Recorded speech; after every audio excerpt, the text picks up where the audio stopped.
everyone, and welcome our panelists, and thank very much our staff at the BCTF who are supporting us here. So thank you so much, Michelle, Andre, and Anne, for all of your support in putting this seminar together. So I see in the chat where we have folks from the Lower Mainland and the Okanagan Nation. So it's great to see the diversity from across the province. Great. Okay, so I'm just going to start by just doing a bit of an introduction about why we're having this webinar and think tank.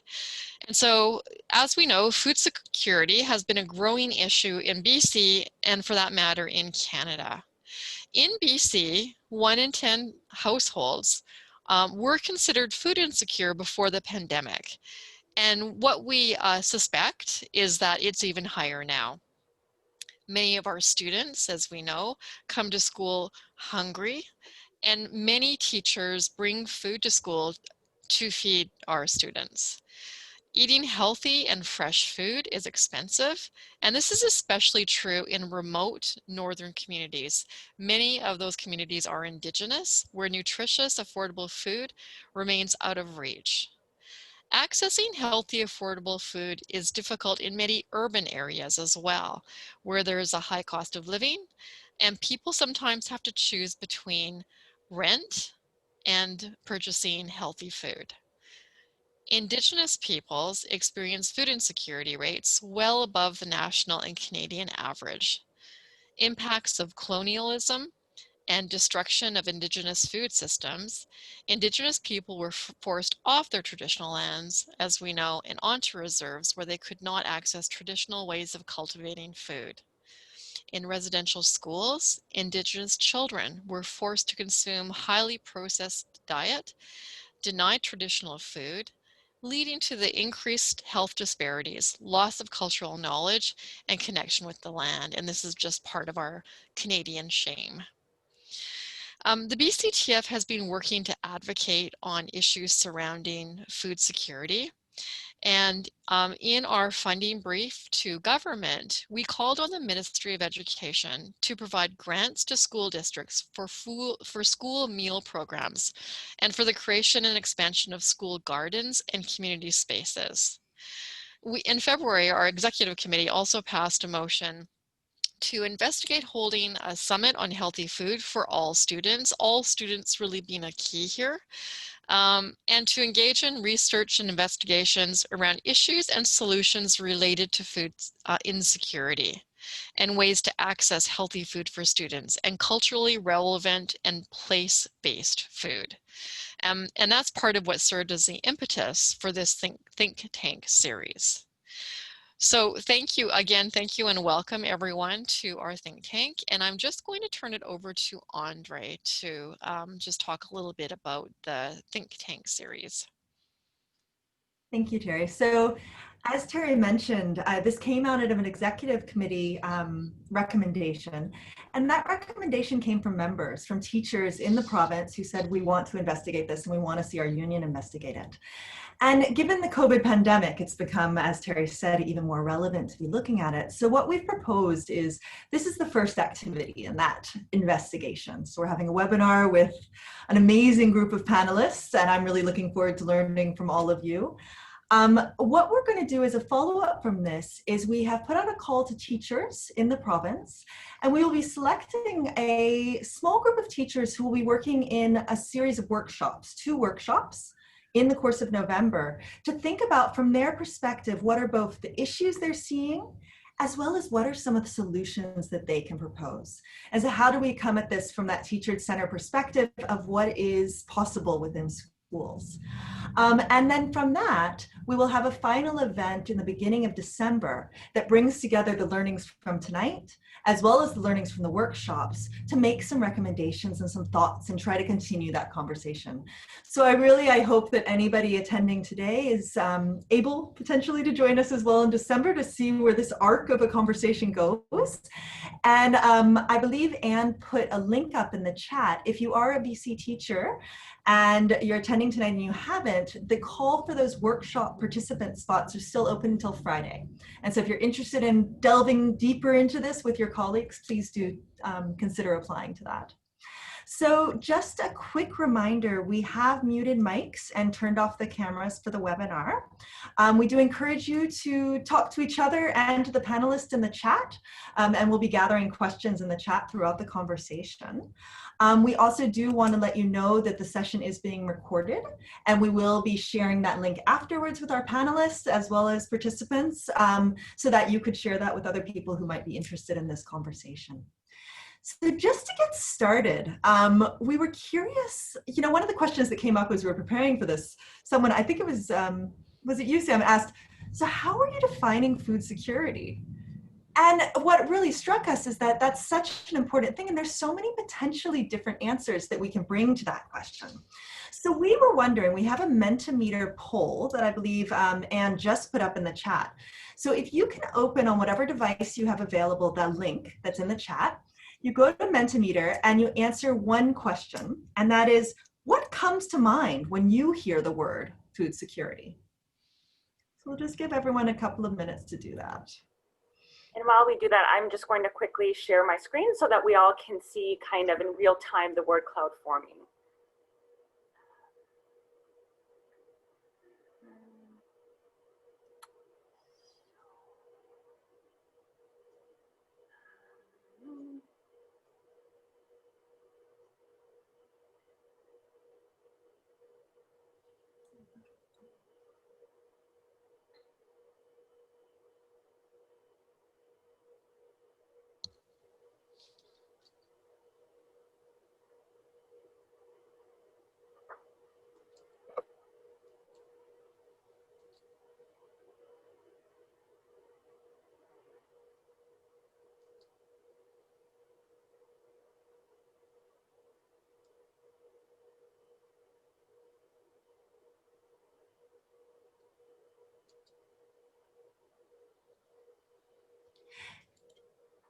Yeah, Michelle, I'm seeing a few questions, and I believe I'm having the same issue that when I go to the Mentimeter, I'm not seeing an option for how to share. So maybe what I'll say is maybe if people can share in the chat, it's not quite as interactive, but if you could just share in the chat 3 words that come to mind, and that'll give us all an idea of kind of where we're coming from right now.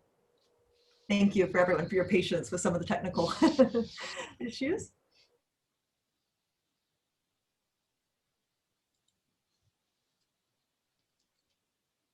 Mm.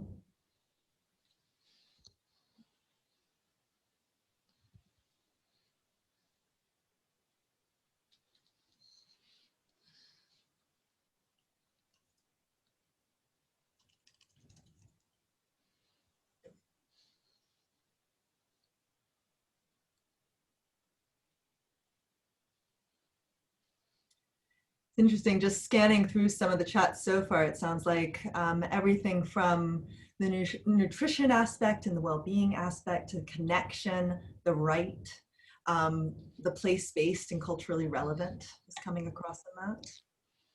Healthiness, stable, accessible,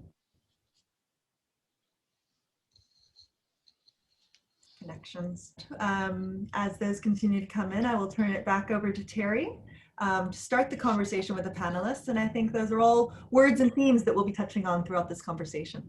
Sure. I'd like to start by introducing the panelists, and we're so excited to have you here today. So thank you for joining us.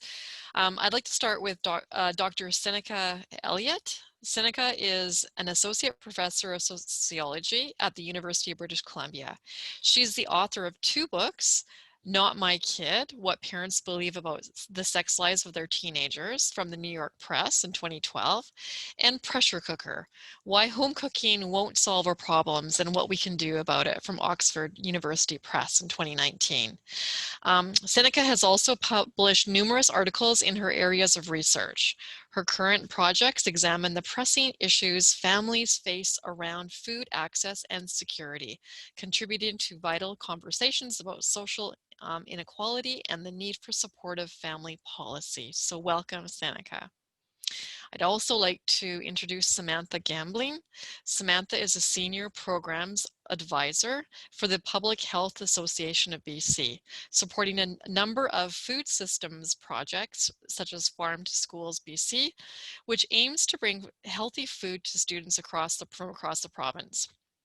She currently coordinates the BC chapter of the Coalition for Healthy School Food to advocate for public investment in a universal, cost-shared, healthy school food program.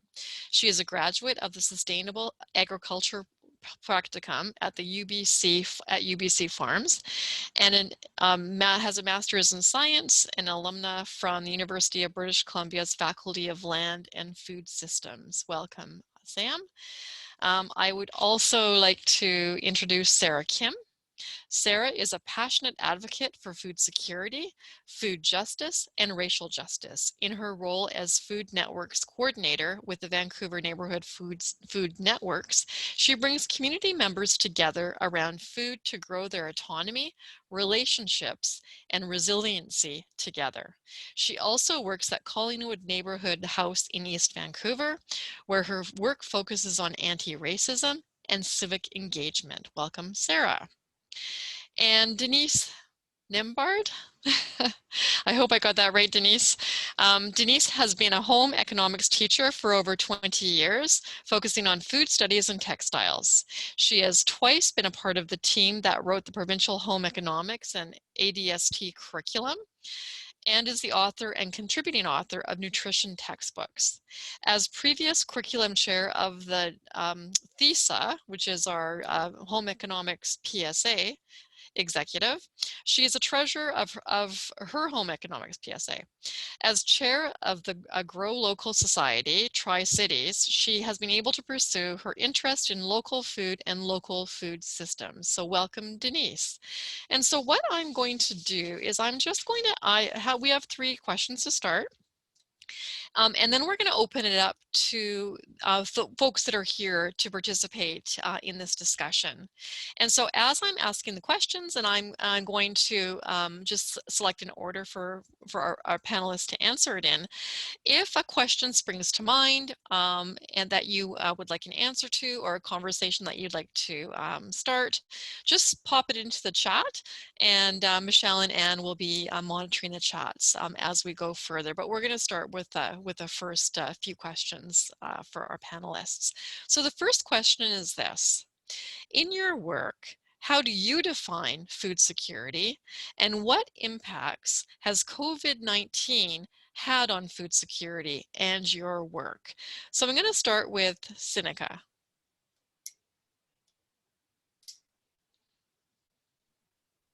Oh, thank you so much.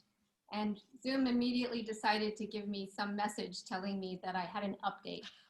So later, Zoom, leave me alone. Thank you. Are you able to hear me okay? Yes. Okay, good.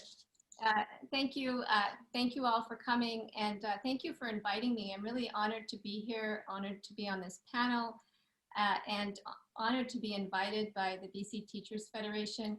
I really have to say I really appreciate the work that you all have done, and I've used it in my own research. It's been really helpful for me to know, what's happening from the teacher's perspective. So thank you. It's interesting that you ask about food security, because as a researcher, I almost always focus on food insecurity. And I was thinking about this: why do I always focus on food insecurity and not food security? Maybe it's the glass is sort of half empty perspective that I take. But I thought, a lot of the responses that were put in the chat were really spot on. But when I talk about, mostly I study food insecurity. So, I'm talking about something that really runs along a gamut from, not being able to, worrying about having enough to eat, to eating less desirable foods, to skipping meals, to going long periods without food. And a lot of food insecurity is intermittent rather than being persistent. And that's something that I study a lot. I have a project that I've been conducting for 8 years now that's following a large group of families longitudinally. And so this is showing how families move in and out of food insecurity more often than just staying in a stable state of food insecurity. So rather than being persistently food insecure or persistently food secure, families are moving in and out of this state. And households usually experience intermittent food insecurity stemming from an event like a financial shock or a change in the configuration of the household. And that's because many households today exist in a state of precariousness. They don't have a safety net to buffer them from unanticipated bills or a loss in income or a change in the household that results in changes in your expenses. And so in my field, we look at how the state of precariousness has to do with economic and social policies over like the span of many decades that kind of hollowed out, the middle class, has changed, some of the economic security, sort of created a lot of vulnerability. But we also look at how social groups that historically and contemporaneously face forms of marginalization and discrimination experience higher rates of food insecurity than more privileged social groups. And so, for example, Black Canadians are nearly 3 times more likely than white Canadians to report being food insecure during this pandemic. And I think that what the pandemic has really brought home and changed for my work is that a lot more people are now starting to recognize that food insecurity is not a problem that's just at the individual level. That just is something that is caused by individuals not being able to manage their finances well, or wasting food, or not cooking frugally at home. That it actually has to do with a host of policies and practices that systematically, have created an unequal structure, maybe that's dispossessed and disenfranchised Black Canadians while enriching and enabling white Canadians, right? So people have started to kind of recognize these structural or systematic elements to food insecurity. So in terms of my work, the pandemic has really brought that home to people. So, if I'm gonna look at a glass as half full, wait, is that right? Yes.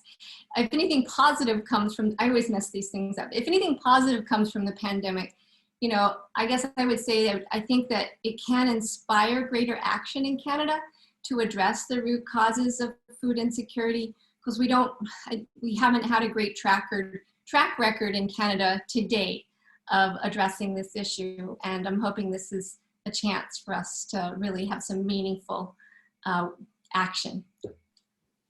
Thanks very much for that answer. Sam? Hi, everyone.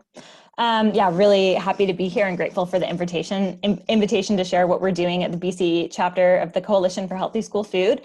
Just as a bit of background, what the BC chapter is a growing network of school food program providers and other related nonprofits from across the province. There's also endorsers such as municipalities and school districts, and we're connected with many individual supporters and partners across BC. Recognize a number of the names in the attendee list there. And we conduct outreach, advocacy, and research to push school food issues forward, both at the provincial and the national scale. So we want to build on the successes and the needs of existing school food programs and commit funds towards the creation of a universal cost-shared, education-based healthy school food program, which I can talk about later. So I'm going to speak to how COVID has been impacting that work specifically. But just in terms of food security, the coalition recognizes, I believe, everybody has their own kind of definition of what food security is, which is why I asked the question in the first place. But I think the 4 components of food security: availability, access, utilization, which refers to how easily a population can use the food available to them, given certain cultural norms or food knowledge, as well as stability is really important. And we see school food programs as both a food security measure and also as a broader health promotion measure. So building healthy and resilient students and school communities is not necessarily met by providing short-term emergency food access. It's about building healthy school food environments and fostering food literacy through curriculum and community connections. so we also are focused on that kind of health promotion framework when we talk about school food programs, as well as food security. And the last thing I want to note here is that we recognize food sovereignty, and that's what I usually go to when I think of, I did my master's on food sovereignty in BC, and that's defined as the rights of local people to define and control their own food systems. And so this is essential in the development of healthy and sustainable food systems. And it's really important for us to consider when discussing the creation of new school food programs as to what they look like on the ground. So COVID, how it's impacted everything. I mean, you know better than I do that it's had a big impact on school food programs across the province. I'm not a teacher, so I can't speak to experiences on the ground, but I can speak to what some of the member organizations have shared with us. And we conducted a survey in March and heard that programs were either struggling to operate at a reduced capacity, or they've had to shut down their operations entirely, or programs have had to pivot their activities, and they're continuing to provide services. And that happened throughout the summer, as you all know. And today there's still a variety of food programs underway, and I'm still figuring out the landscape of that. But I've been hearing from some people that in some schools you have salad bars and hot lunch programs that have had to stop, whereas in other schools they're continuing. School gardens as well, that varies, garden clubs. There's some really great examples from across the province of programs that have pivoted and are continuing to feed healthy food to students while adapting to COVID protocols. So I think it's really variable, and it's definitely highlighted the need for school food. It's not impacted the coalition's work because we recognize more than ever the needs for a universal school food program. And I can speak more to universality later, but we're continuing to have conversations at the provincial and national level to make sure that a food program is respectful of local conditions and developed in collaboration with those on the ground to really meet the needs of BC students. Great, thanks, Sam. Sarah? Hi, I'm Sarah, and I'm grateful to be speaking with you, and grateful to be living on the lands of the unceded Coast Salish peoples of the Musqueam, Squamish, and Tsleil-Waututh. In terms of a definition for food security, I would say, and I had to laugh at what Sinica mentioned, a lot of us oftentimes are thinking of food insecurity, and I think we are facing food insecurity. So many people we know are facing it, our communities are facing it. And I often think about how in our society we are so quick to react. We often want to have reactionary responses. So what's the quick fix? What's our Band-Aid solution? And when I think of food security, I want to think about upstream solutions, or what are our visions for everyone when it comes to food. And so for me, food security means that everyone has access to food. Food is a basic human right, along with shelter. And I think that people often forget that it's a human right. I think our governments sorely forget that and are not taking responsibility for that. But for me, food security is everyone has access to food, everyone has access to culturally appropriate foods for the foods that they need, and that they have the means and resources to access the food. It also means having the autonomy to choose the foods that they want to be eating too. So again, to have those resources to be able to decide what it is that they want to be eating, and not being given those foods, which is what we're seeing a lot right now in emergency food response. In terms of, and also with food security, I really appreciated it. I think it was Jody who wrote in the chat about relationships and connections. And again, I think that is so important when it comes to food security. It's also not just about having access to food, but it's also about building communities and having that resiliency too. That is so important when we're facing crises, to know where we can go, who we can reach out to. Also, to me, that's also really important when we're talking about food security. So in terms of my work and how it's been affected by COVID-19, like all of us, it's been affected tremendously. I work as the Food Networks coordinator for the Vancouver Neighborhood Food Networks. We are a network of 14 food networks across the city of Vancouver in different neighborhoods. Many of these food networks are housed within a neighborhood house. They tend to be the food security departments of a neighborhood house. And so for us, our work is really about championing food security. And that would look like bringing our neighbors and community members together through community lunches, community dinners, food skills workshops, gardening programs. So it was really using food as a tool and vehicle to bring community and make connections together and to build resiliency.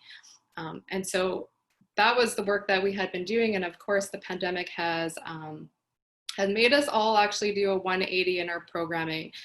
And that's because of how we are situated in our communities and the relationships that we have, knowing that with COVID and the pandemic, it was going to be affecting our neighbors and community members immensely, knowing the different demographics in our neighborhoods and such. And so what we've done is pivot all of our programs and are now actually doing emergency food access. And so that may mean offering deliveries of food to people, to seniors who may not be able to leave their homes, for folks who may be immunocompromised. For whatever reason, if they're not able to leave their home, we are delivering food to them. I have been doing some frontline emergency work myself at one of these networks, and that network is actually the one at Strathcona Community Center, which is adjacent to Lord Strathcona Elementary. And so prior to the pandemic, and actually right now they continue to offer a breakfast program. They also have a backpack program there too. And so the breakfast program did halt throughout the summertime, but is up and running right now. But of course, it looks very different. It's a lot of prepackaged foods and prepared foods. But yeah, we are definitely seeing increases in the need for access to food by many different people in our communities. You know, as Sinica mentioned, the pandemic has really exacerbated what we were already seeing prior to the pandemic. And I'm sure you recognize that too, that kids are coming to school hungry, and now even more kids and families are facing food insecurity. So I appreciate so much that you are having this conversation and continue to dive deeper into this conversation. Again, I'm just so happy to be a part of this, knowing that other levels of government don't see this as a priority. And so I'm really happy to know that the BC Teachers Federation are making this a priority. Thanks so much, Sarah. And Denise. Thank you. It's my honor to be here. If I start by thinking about what food security means to me, and I wrote myself a little note, that it's consistent, reliable access to quality food. And to me, quality food includes the nutrition aspect. It's food that's affordable based on whatever level a person or family can afford. It's enjoyable. So Sarah talked about, right, being able to choose the foods that you want to choose. And so it's actually food that I want to eat, whether you want to use the word tasty, that it's culturally relevant, and that there's a variety of food, that it's not the same thing or the same few things. At the school level, definitely COVID has affected everyone, regardless of the area or community that your school is in. My school is in an area that's traditionally pretty comfortable. As a group, our students don't necessarily have the need that there might be in other schools, but the number of hampers that our school delivered to families in the spring, of parents of caregivers who lost their jobs, of people who didn't have access to food. As a home ec teacher, when we were moved to remote learning in the spring, being mindful of how do I create a food class, knowing that my students may not have access to food in their homes that they might have normally had. How do I think about students having to go to a grocery store that may not be safe for them to do at that time? I think about our curriculum and how our curriculum talks about food security and making sure that food is available for all, and it's not necessarily available for all. In schools, we have some programs that share food, such as the BC Agriculture in the Classroom. Some youth workers collect food from different organizations to share, but now we can't share food like we used to. And so there are students who would come to school and that's what they got to eat, and now that's not necessarily available for them. In food studies classes, sometimes students would take their food out of school, out of class, because they want to share it with family members or maybe friends who didn't always have access to food, and now that can't happen. And so what could have been a reliable, part of your lunch or a snack now isn't happening. And what everyone on the panel has talked about, that we're taking something that was always sort of hidden and it's exacerbating it. We're making it even, sorry, between my head and my mouth, something got lost there. But areas that we didn't think would be affected are now being affected. It's not just one school or schools in a particular area. It's every school across the province that is being affected. Thank you.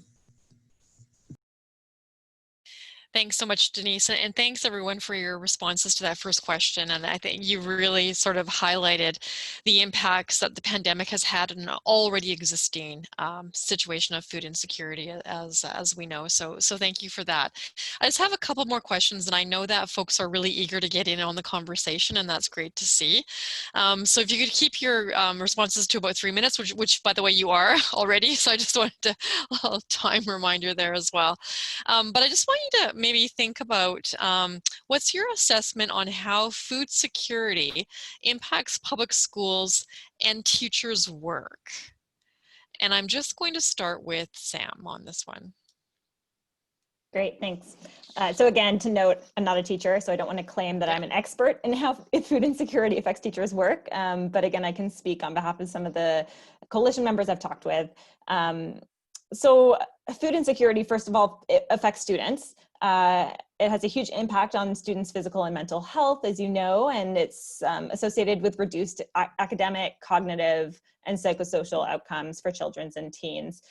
There's a bunch of research on this. I think, for example, when children attend school hungry or undernourished, their energy levels, memory, problem-solving skills, creativity, concentration, and other functions are all negatively impacted, and they're also more likely to repeat a grade.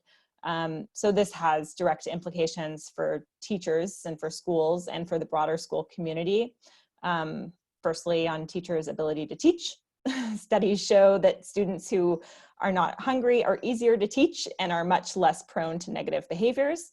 There's some research from the Toronto District School Board around that.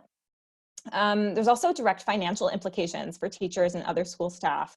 And I actually reference a 2015 BCTF study all the time when I talk to politicians around how teachers are contributing $3.85 million a year to meet the needs of hungry students in BC public schools. And I'm sure this is even more during COVID-19. So yeah, I think there's many different ways in which it's impacted. I want to say also that food access, I like how the conversation is broadening beyond food access as a measure of food security, because food access is not the only issue. It's also a lack of quality of food that students are consuming, and the school, I guess, the quality of the school food environment. So there's a lot of research out there that shows BC children are not eating the recommended number of fruits and vegetables a day, and the impact of ultra-processed foods on student health and learning as well. And it's what's being served, but also how it's being served and engaged with. So there's a big conversation around healthy school food environments there, but I'll leave it there for now. Thanks, Sam. Sarah? This is a tricky question for me to answer. Like Sam, I'm not a teacher either, and so my perspectives that come from more of a community lens, which schools and families are a part of. So I think I would answer this question more as to how, from my perspectives and experiences, how food insecurity is affecting communities and the impact that it has. I mean, food insecurity is impacting all of us, and something that I'm really recognizing right now is that we are in a food crisis, but this is not being recognized by levels of government or the media or anything. But we are, and I'm imagining probably in the next 6 to 12 months, we are going to, it will be recognized. And so what can we be doing right now to address that and try and mitigate whatever we can, especially since we are on the front lines and are really witnessing this firsthand with our students and with our communities and families. It's something that I'm really seeing a lot in my advocacy work, that food and food security is not a priority for governments, particularly when they're looking at their recovery plans. I'm not seeing this in the city of Vancouver, where I reside. I'm not seeing this at the provincial level, and I'm not seeing this on the federal level. What I see from the federal government in particular is that they are funneling a lot of money towards food banks. And I think we all recognize that food banks are, yes, a short-term Band-Aid solution, but they are not addressing, like I mentioned earlier, the upstream causes to food security. And so, as Seneca mentioned earlier, we need to be addressing what are the root causes of food insecurity. Why are kids coming to school hungry? Why are families facing food insecurity? And those are related to poverty, colonialism, racism, food, job precariousness. And so for me, and I recognize that those on the call here, we recognize that we need to be addressing those solutions too. But I also really am appreciating what teachers are doing, what you're all doing to address the immediate causes right now too, because they are very concerning to see so many people facing food insecurity because of the pandemic. Thanks, Sarah. And Seneca. Thank you. Well, this won't be surprising to the audience, but teachers know a lot about what's going on in their classrooms, as Denise's answer just a minute ago really illustrated. They're experts, and should be consulted more when it comes to designing school food programs that work for their student body. And I happened to learn this by doing research in 3 schools last year with my colleague Jennifer Black from Land and Food Systems here at UBC. So we went into 6 classrooms in 3 different schools to observe lunchtime during a transition from one school food program to another. And we talked with some teachers, and then we conducted some interviews with what we call key stakeholders, and that was school staff and also school board members and other administrators. And we also did a survey with parents. So not surprisingly, again, to this audience, teachers know a lot about what's going on with their students. So for example, one student told us that they'd already eaten their lunch, but later in conversation with the student's teacher, we found out that this student rarely had lunch, if ever. And the teacher was really concerned that the student was regularly going hungry. And that's what the BC Teachers Federation study found, right? That teachers often have snacks on hand to help fill feeding gaps. And this is what we were hearing as well. I always have some granola bars in my drawer or other things. And so, to me, and maybe this sounds extreme, but I think it's cruel to put caring individuals in positions like this, in which they see people under their care going hungry. And it's not surprising that BC teachers are spending money out of pocket to feed hungry students, because we've created a system that doesn't prioritize children's nutritional needs. And so these care efforts are falling on the shoulders of those who know that they have children in their classrooms going hungry and can't turn away. And obviously the research shows that it's harder to teach kids, as Sam pointed out, when they're hungry. Food insecurity affects school attendance, academic achievement, a sense of social inclusion, so the impacts are great. And teachers are distressed about the situation.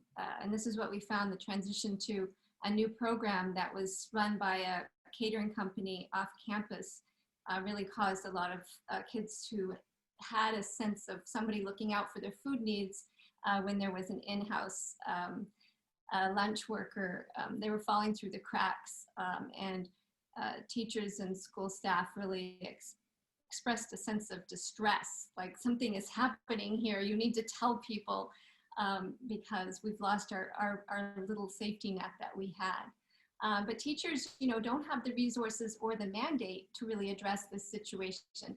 So, my thing is teachers need support so that the students are food secure, so that teachers can do their job that they're trained to do, which is to teach. And so that support for filling hunger gaps at school needs to come, from the district level and also from the national level, I think. Maybe we're going to talk about that more in a bit. Thanks so much. And Denise, you do have the perspective of being a teacher. I do. Thank you very much. I agree with everything that Sam and Sinica and Sarah have said. I can think of the numbers of times that I've given my lunch or part of my lunch to students, that I have food sitting around that I can give away, that students will be in class and they'll ask what's happening in the foods classroom and is there anything left, because they're really hungry. And I think of our schedule and how our schedules had to be changed because of COVID, and our lunch is now 10:30 in the morning. And students being able to eat at 10:30 in the morning and then still make it through the rest of the day. And that's, so it's very interesting. And then something that we pride ourselves in home ec classes that we can't do anymore, which is eating together. And the community aspect of food, of the Canada's Food Guide specifically emphasizes why it's important to eat together, and we can't do that anymore. Students are eating in their classrooms, they're eating alone, they're not eating with friends, with community, that we just don't have anymore. So Samantha said everything that I needed to say about how important nutrition is to students' learning. There's a community aspect too that we're losing right now. Absolutely. Thanks, Denise. And that's a really important part about the sense of community. I know generally in schools, but in particular, you're right about eating together. It's such an important point. I want to, the last question is asking you to think to the future. What would food security look like in the context of public education? So what would food security look like? And Denise, I'm actually going to start with you. In the context of public education, food security would be that every student who wants to have a meal has a meal. There may be some reasons why a student may choose not to eat in a particular day, and some of those are reasons that need further attention, but if they want to have a meal, they have a meal.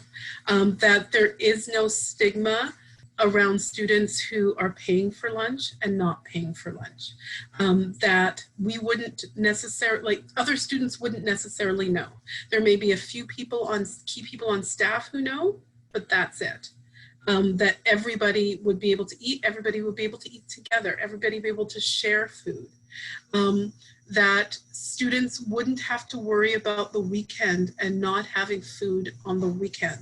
That school would not be the only place where they get to have a meal, that they can eat when they get home, that their family gets to eat when they get home. Thanks. Thanks, Denise. Sarah? I love this question because it's more of a visioning question rather than like a how do we fix things. So for myself, similar to what Denise mentioned, is all children are nourished. These are my big ideas. All schools have cafeterias with nutrient-rich meals that are culturally appropriate based on their student demographics. And with the funding, resources, and support to make this a priority from all levels of the government, I'd like to see school gardening programs, and would love to even see, maybe there's a gardener that's part of staff at a school, similar to maintenance staff. Maybe you have a gardener or groundskeeper I'd love to see food systems a part of the curriculum, so that students can learn all aspects of the food system. So where does their food come from, being a part of that growing process through gardening programs, but also who are the people who are growing the food and what kind of conditions are they working in? How is food coming to us? Who controls food? You know, like if we all knew about grocery stores and grocery store chains, oh my goodness, they actually have a lot of control over our food system, and many people are not aware of that. So again, bringing that into the curriculum so that students can learn more about that and learn how they participate in the food system. You know, as they get older, they are going to be consumers. And so learning about how they are participants in the food system too. And I think lastly, I see that Brent Mansfield is on this call. I really love the idea of looking in our community and who and what are in our communities and how we can leverage the assets and people. And so, you know, Brent is working at Lord Roberts Elementary in downtown Vancouver. And I don't know how the program is working right now, but that lunch lab program. So Brent has a gardening program at his school and is teaching kids how to grow food. And from the food that they're growing, it's being used in the cafeteria. There's a parent who is a chef in that school community. And so he's showing kids how to prepare food, and they're making food for kids in the school. So to me, that's just such a wonderful example of a great community project. So again, looking into your communities to see who and what are there and how you can leverage that to bring to your schools. Thanks. Thanks, Sarah. Sinica?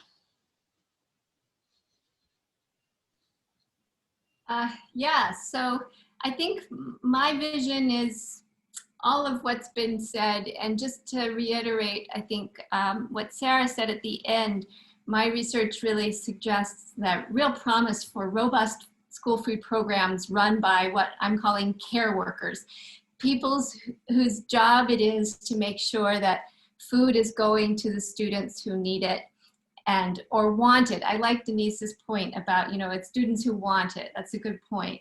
And care workers who are connecting students to the food in ways that make food meaningful to them. And again, I think I like, you know, this idea that we're eating together and we're connecting through food. And this is what my research with Jennifer Black found, that when students felt like someone was looking out for their food needs, they felt taken care of at school. They knew who to turn to when they had a moldy sandwich from home or they didn't have lunch at all. They really felt like they had that care infrastructure, and food was central to that, and that was taken care of for them. And we also disseminated a survey to parents, and we found that parents felt taken care of when they knew that their kids had their food needs taken care of at school. Parents really described how much they appreciated this support. And you know, I think the pandemic has made clear how much we really could use a public care infrastructure. We're asking a lot of parents right now, and we're asking a lot of teachers right now. But imagine if before this pandemic struck, if we had had a strong care infrastructure in place. And one part of it, I think, is, you know, a robust school food program that provides students with nutritious, filling meals in the middle of the day, and maybe teachers too, right? Everybody can have something that fills them up and satiates them and is enjoyable and connects them. And that's my vision in the context of public education for food security. Thanks so much, Sinica. Really appreciate that. And Sam? Yeah, this is a really great question. I guess firstly, before diving into the school food program world, which is definitely kind of what we're advocating for, I think it's important to recognize that school food programs don't replace broader poverty reduction strategies that address food security. So the need for guaranteed livable income and having students not be hungry at home as well as at school, I think that's really essential. But we definitely also, schools have so much potential as to provide safe and secure and healthy and nourishing access to food. So with Canada being the only G7 nation without a school food program, the coalition, speaking on our perspective, believes that a universal, healthy, cost-shared school food program would be a vision for food security in the context of the BC school system. And I can speak a little bit to some of those pieces. We see a school food program that meets certain guiding principles based on best practices, such as universality. And I actually see someone in the notes there asking about universal versus targeted. So there's widespread evidence that targeted programs, which are those only offered to students whose families meet a low income threshold or who are otherwise identified as vulnerable, targeted programs increase parental resistance to a program, and they reduce student participation because of associated stigma. They also require significant expenses to assess student eligibility, and ultimately they haven't been proven to be successful in meeting broader health goals. So the coalition's advocating for a universal program, which means when a program is in place, all students have access to that meal or snack that's being offered. We are also advocating for a program that's health promoting, meaning that the meals would ideally model the revised Canada Food Guide, focusing on the provision of whole foods and promoting healthy school food environments as well. Lastly, respectful, meaning that programs respect local conditions and existing partnerships. There's already so many existing school food programs across the province. We don't want to see a national program that's top down and dictating what schools have to do, but rather a program that is developed by the community and locally adapted. Connected to communities, supporting local food producers, comprehensive, meaning that food programs are integrated with curricula, sustainable, guided by national principles, and really importantly, providing Indigenous control over Indigenous school food programs. So happy to dive more into that later, but I believe that would be a really beautiful, and we have a lot of opportunity here in BC to show the rest of Canada what this looks like on the ground. Absolutely. Thanks so much for that, Sam. And thank you everyone for answering that question. I think it really is important for us to sort of project what we want it to look like, what we want security to look like in our schools. So we're going to start with questions, the broader questions from the folks that are participating, but I'm actually going to start with a question that Sarah has posed to the participants. So the question is, what are you, so people that are participating in this think tank, what are you as a teacher doing to address food security right now? And so if you could maybe just pop your comment into the chat, and as you're doing that, we will take a look at some of those responses. So what are you as a teacher doing to address food security right now? And as we're just waiting for the responses, Denise, do you want to maybe also respond to that as from your perspective as a teacher? Unfortunately, this semester, when I think of the class that I teach, when I teach food studies, I'm not teaching food studies this quartermester.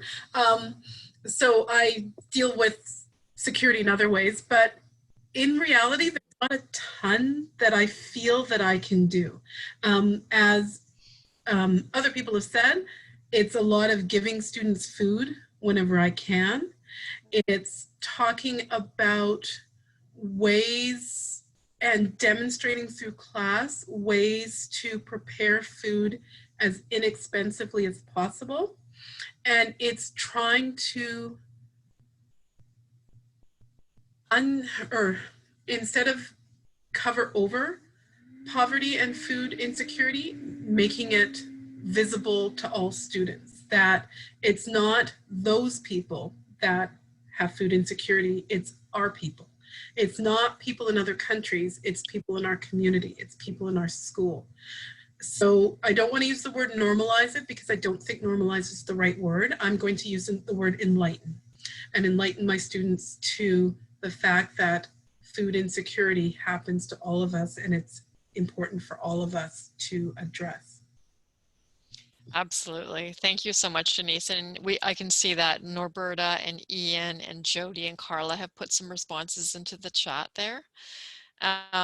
So thanks for your perspectives on that. I'm just going to go to another question for our panelists, and I'm just going to find them first. And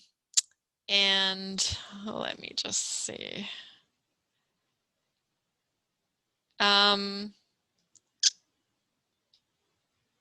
Okay, so I have a question from Natalie, and maybe what you could do is just indicate to me, panelists, if you want to answer this question, or those folks that would like to answer the question.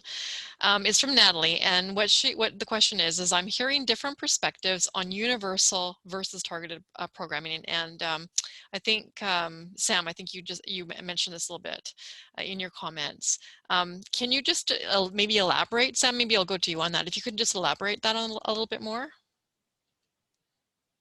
Sure. I think I spoke to what I had to say to that. Basically, there's been research that shows that targeted programs are not effective in meeting broader health goals.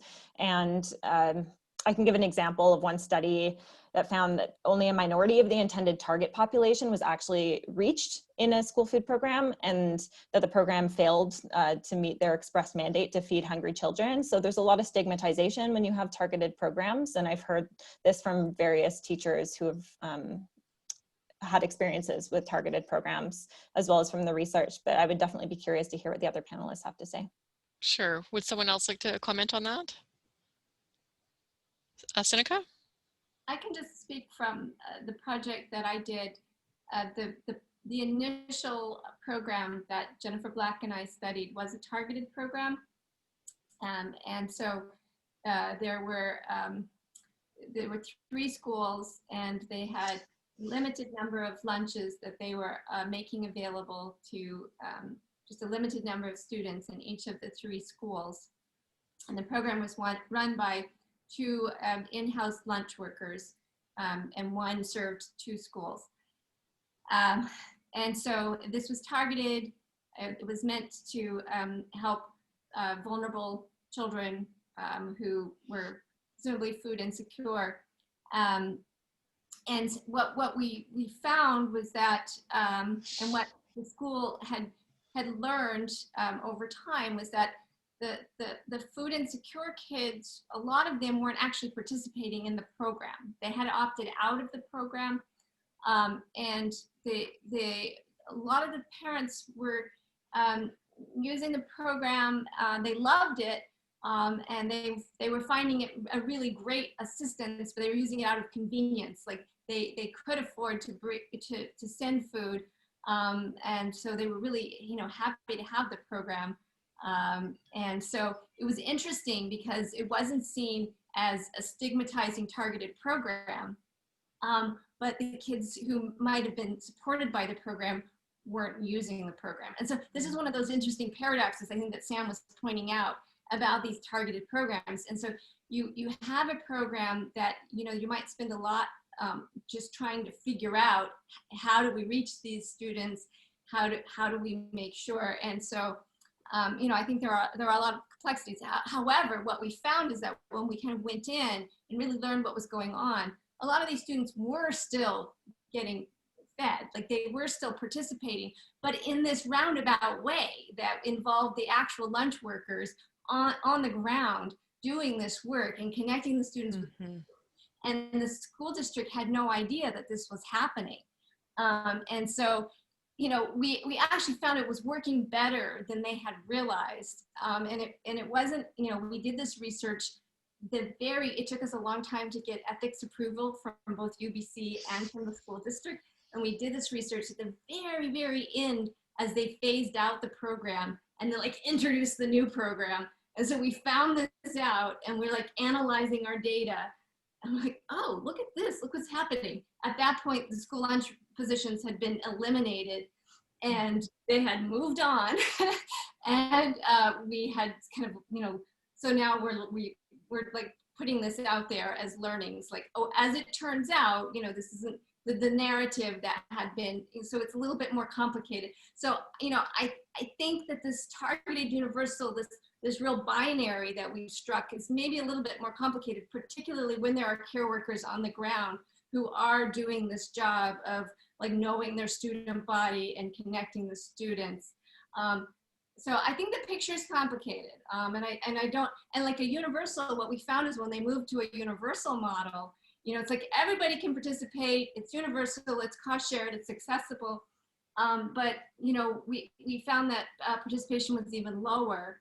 And in the parent survey, a lot of parents said that they thought they would probably qualify for a subsidy, but they hadn't applied. You know, so, you know, it's complicated, you know, yes. Thanks, Sinica. And you're absolutely right. It is really complicated, and you really also speak to the importance of those relationships, and also like the social impacts of different programs and how they're designed and how they impact students as well. So thanks for that. It is very complicated. The next question is for Denise, and Denise, I know that our PSAs really got a lot of questions around how the different PSAs were going to adapt, or what advice they had for teachers in the different programs. So I know that our music PSA, for example, was really asked, like, how do we you know, continue to operate our programs under COVID restrictions? And so this is a question for you that's in a similar vein. What do you anticipate doing, or what are you aware of others are doing in order to work within the COVID regulations? And I know you talked about the impact on not being able to sort of share food, eat together. So are there other impacts that you can share with us? Definitely. So as part of FISA, so that for people who are not teachers, it's the Provincial Home Economic Specialists Association. We worked together to create, just before school started, guidelines for food studies classes about how to do home ec classes, food studies and textile studies and family studies classes in a safe way. And so in classes, often what teachers may do is do a buffet where every groups of students are all doing different foods, and then students can all try bits of the different foods. And we can't do that anymore. So maybe we're all making the same thing. Or students, instead of working as a group of 4 or a group of 2, they might be working individually. So they're just eating the food that they make. We've had opportunities in the past to do maybe mini catering events, and those events aren't happening anymore. So I know for my classes, my students are generally working in partners or individually on items. And there are some benefits in that students are really getting a chance to show what they can do. But working in partners and working in groups when that is safe and possible to do so definitely is a chance for students to work together and to work on their communication skills. For the most part, students in my school, they know and understand about safety protocols, because even though the virus isn't transmitted through food, some of those same precautions that you take are the same precautions that you take for food safety. So it makes sense to them and they understand. So everything that we do in the classroom. We don't share any food outside of the classroom. Those are sort of the big things that we're doing right now, and we're just not doing sharing amongst each other. It's just within their particular table of 2, usually not 4, but usually 2 students. Great. Thanks. Thanks, Denise. So Sinica, I'm going to start with you, and then other panelists might want to comment on this as well. But could you maybe talk a little bit about students' relationships to food, including perceptions about nutrition, body image, diet culture, fat phobia, and school meal programs, including potential stigma? Oh my gosh. I know it's very big. Well, where can we start? This is a huge question, and I don't know that I could do it justice, but it's huge, and it's a big one. And this, I haven't had the opportunity to analyze all of the data around this, but so I'll just begin. You know, students are making a lot of meaning. Food is meaningful to students. Students, you know, view food with meaning, and you know, including, like, I was sort of earlier suggesting that students are care recipients, but students are also doing care and caring for others through food, and that's really important to them as well. That, that they are part of the caring labor of food. And so I really appreciate, I've been kind of monitoring the chat. To some folks have been talking about programs that they're running that are really involving students in the work of gardening and harvesting and preparing food. And I think that really is meaningful for children. We had kids who talked about enjoying packing their own lunch because they could help their family out. And so I think that says something. And we also, I don't know if this is the case for all schools, but I was a little bit surprised to see that in the schools we studied, students were mostly eating unsupervised in their classrooms. And there were some incidences that kind of bordered on bullying and, people commenting on children's food and their choices and body size. So, I think these are opportunities when, we could be really making a difference in students' lives, just, by being around and having, the opportunity to have some conversations and connect with students. One of the most fascinating things about this research project, there's probably a lot of other fascinating things, but this is just the one I've had the opportunity to really analyze and think about, is the fact that students actually understood the food from these two different programs that we studied very differently and in ways that really didn't map onto the food itself, but it had to do with the caring labor that they saw, the food representing. So the food from the targeted program, if you want to call it that, was, pretty straightforward food because these are schools that don't have big commercial kitchens. And so, you might have, a pasta and a Rice Krispie square and an apple and a carton of milk in a brown bag. And that was lunch. And then when I went to the catered program, this caterer was all about scratch cooking, lots of veggies. It was a dietitian designed the menus and worked really closely with the caterer, and nutrition was on her mind. Like that was her number one thing, maybe like too much almost. Oh, this is being recorded, but it was a big deal. And this food, like it was just overflowing with veggies and stuff. But the students saw that food as less homemade than the previous food because they saw the previous food being made by someone. Mm. And they saw this food as kind of just coming from an anonymous, corporate for-profit company. Like, I think that really says something about the meaning students are imbuing food with and how important it is for them to be connecting, like, through food. So I don't think I've done that question justice, but maybe it's inspired some thought. Absolutely. Thanks, Seneca. So does someone else want to comment on that one, Sarah? Yeah, I think this is a really great and important question because it's addressing what is our relationship to food, and so how can we have that conversation with students, and I think it lends to an even larger conversation about mindfulness, about how we relate to each other. The examples of bullying. What have you brought for lunch? What do you eat for breakfast? What do you eat for lunch? And if it's not, if it's not cereal for breakfast or whatever, all of a sudden you're made fun of and such. And so how do we have conversations with our students that, people from different cultures are eating different things, and that's okay. There's no right or wrong answer to these things.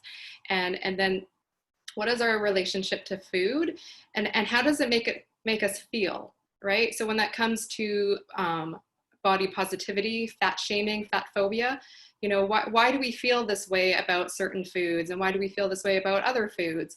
I think it's really having those conversations with kids so that they can be aware of these things, and again, building their autonomy and resiliency and basically their power.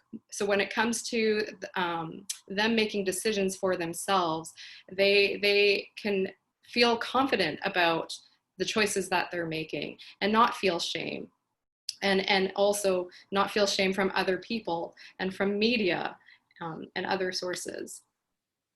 Thanks, Sarah. I think that's really an important point as well. The whole relationship that, as Seneca said earlier, it's complicated. The relationship that we have with food and the interaction we have it, and the concept of shame around it. Sam? Yeah, I don't want to speak too much more to it. It's such an important question, though. It makes me think of, I guess, the importance of school food environments in developing a school food program. So it's not just what's served, but how it's served and engaged with, and the importance of embedding it in the curriculum and in the school community as a whole. There's some really great resources, and there was a webinar hosted by Vancouver Coastal Health, which I can put in the chat box here, about what we say and do matters, and how to support healthy eating at school. So I'm just gonna list it in here. I think it's definitely worth a watch. Great, thanks, Sam. Okay, I have another question from Sarah Y, and I think that Sarah, Kim, it's in relationship to a question or a statement that you made. And so the question is, if you could solve the problem of food insecurity at the source of the problem, what would you do to solve it? And what is the root of insecurity? So did you want to start with that one, Sarah? Sure. So to me, that's again thinking about what could food security look like, and what are the conditions and barriers that people are facing to food security. And so for me, Sam mentioned this earlier, having a universal basic income, or a adequate livable basic income. So again, everyone, all families, all parents have access to the resources that they need to be able to purchase food. Understanding that that's a longer term goal, but again, when we think about upstream versus downstream, downstream is the reactionary, upstream is really addressing those root problems. And it's ambiguous work, it's longer term work, but it needs to happen, and it's really going to solve these issues that we're seeing with our students in our communities. So for me, it's about really addressing the root of food insecurity means having access to the resources needed to be able to purchase the food or grow the food, having land and access to land to be able to grow our food, you know, relating back to food sovereignty, you know, how do we reclaim environments so that we can be growing the food that we want to be growing. So it's really having the resources to access food. To me, that's a big one when we're thinking of addressing the root causes of food insecurity. But then again, when I look at the bigger picture, there's so many systems that we navigate through that that are causes also to food insecurity. There's poverty, there's again colonialism, racism. I mean, there's so many systems that our country and this province have been built on, that are over decades and hundreds of years are the reasons why people are facing food insecurity. You know, it's passed down generation by generation. We see that a lot with a lot of different racialized communities. And so there's a lot of work that needs to be done. And I'm sure you've heard that a lot. You know, I find that kind of annoying also. And I promised myself I wouldn't say that, but here I am saying it. But, you know, we're all doing what we can to address these issues and challenges of food insecurity, and doing what we can so that people can achieve food security. Yeah, I hope that answers the question. Yeah, thanks very much, Sarah. Does anyone else want to comment on this one, the root causes of food insecurity? Okay, so I'll just note that in the chat, a lot of you have been sharing links. Some of our panelists have been sharing links, and so have our participants. And so what we'll do is we'll collate them all and then send them out to you so that we all have them.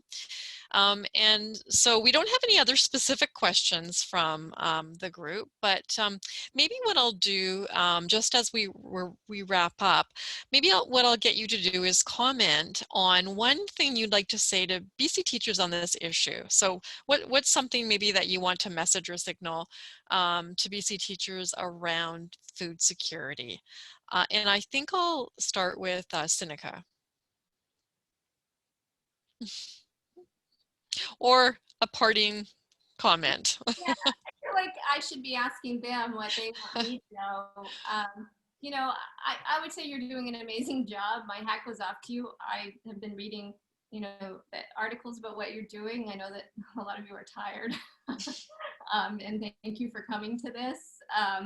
You know, if you don't have a school food program, or if the program that you have has been disrupted by the pandemic, you know, call your elected representatives if you feel like this is not tenable. Tell them, you know, that this is not untenable, that there are hungry students in your classes. You know, Canada has put forward an agenda of developing a national school food program, and, you know, let's give them a bit of a nudge, and maybe that's what they need. If you support that, there's a lot of great research that's been done and is being done in Canada. I can connect you with people on the value of school food. Sam is actually a great resource, so you don't need to actually come to me. You go to Sam. But if programs are thoughtfully designed and implemented, I think they can and do a great job of addressing, you know, in the schools, on the ground, what you're seeing in your schools, children's food security.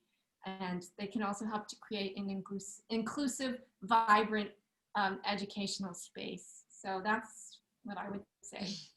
Absolutely. Thank you so much. Denise? I cannot take credit for this. It's from the vice president of our PSA. And for him, food is love, food is care, and food is the most political act that you make each day. And I've been, just like the other participants, I've been reading what everybody in the chat has been saying that they've been doing in their schools. And I am in awe. I'm thankful for everything that you have, will, and continue to do for our students. I know it's hard. I'm in there with you, and I just thank you for everything you do to show your students you love them, you care about them, and yeah, I think I'm going to stop now. Thank you. Thanks so much, Denise. Sam? Yeah, I want to reiterate the gratitude to everybody, because this is above and beyond, I think, your job descriptions as teachers. And I really think that it's so appreciated by so many people. And I hear about different programs happening all the time in my role across the province, and so many amazing, innovative programs that are really fulfilling for students. So it's something that when I was an elementary and high school student, I really wanted. And now being able to see this in action is pretty amazing. And so it's definitely inspiring to continue our advocacy. And we are, you know, moving forward slowly and steadily. I'm happy to share some, or I guess the most recent update is that if the predicted, you know, with the BC NDP majority, they do have in their election platform a commitment to work with school districts on the development of school food programs. So that's really hopeful for us. And I would love to stay in touch with teachers. Please reach out. I'd love to stay in touch with the BCTF and make sure that we're, you know, on the same page and advocating for the same thing, because we want to make sure that we're creating a program that benefits the whole school community. Yeah. So thank you. Absolutely. Thank you so much for that, Sam. It is really important. I think we will definitely stay connected. It is so important that these programs, as we've canvassed already, these programs are put together in a very thoughtful way, so that they serve the purpose that we intend them to. So thank you for that. And Sarah? I just want to echo what everyone else has said. I truly believe that you teachers are the true original influencers, and the care and the empathy that you're demonstrating to by being here and for your students is so needed right now in the world. And so I'm so grateful for the work that you're doing. I understand the conditions are not very good right now, and it's quite stressful. And so I'm so grateful that you are here and a part of this conversation and a part of this movement. Thank you.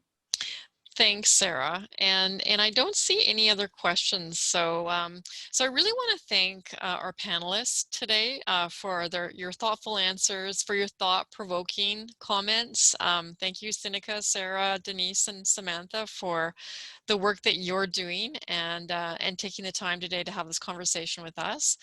I also want to thank the participants that are here today.